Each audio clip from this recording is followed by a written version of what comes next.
How did you deal with that pressure in the early years? I became an athlete end of 80s, beginning of 90s. I already will have 44 years of age in matter of 2 months, less than 2 months.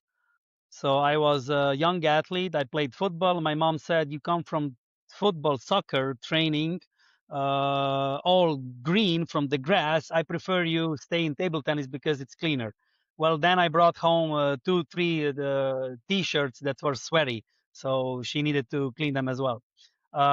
So the story of athletes, the problem is back in that days in communism, end of 80s or beginning of that transition in Europe into capitalism, at least in my country, Slovenia, there was not a lot of knowledge. There was a lot of Russian approach, Soviet, old Soviet style, hard work, hard training, no thinking about human, psychology, developmental stages, being Olympic champion with 16 years of age in gymnastics kind of thing, and putting all the stuff in the system so that it will handle big pressure. So of course there are. I had a burnout when I was 15, 16 years of age because behind me there were 3 or 4 summers that I didn't have a break. I was not a child. I was just training table tennis, traveling to different European championships and training all the time, training camps, and it was too much because nobody from my family was an athlete. You couldn't turn to someone. Our coaches were just coaches, and they left. What you do at home is your thing.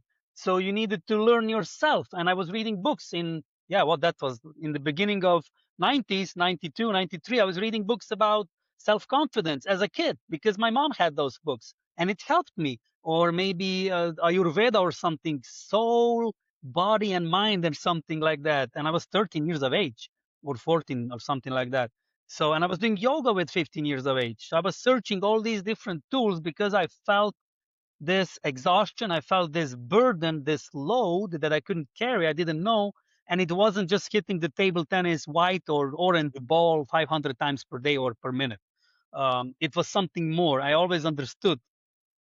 But I see also now, if we jump 30 years into now, into the present, there are many people that have the option and access to a lot of information, how to bring your children up, how to make them an athlete, and they are complicating with too much information. So then it was lack of information and we just went as we went. Maybe it was a bit better to comparing to now. And now I've heard stories in USA, juniors of 9 years of age, they sign contracts with Under Armour because they are good prospects potential for NFL or for baseball. So the world is crazy. We've lost a lot of compass, but we've lost it because we've lost touch. If we even ever had, as a humanity, touch with our bodies. I think that tribes like ancient and this what's in Australia, Aborigines and Mayans, the Indians, the people that were really connected with the nature. Those are the people and the tribes that in the past had, or Amish probably in USA, have connection with the body. Because if you do not have connection with the body, your mind prevails. And we don't live in Homo sapiens already for ages. We live in Homo cerebrum. We've started thinking only from the mind. We can do it. I can do it. I'm the best, especially this US mentality. And I come from a small country where we are always small. If we had a world champion, that was like, wow.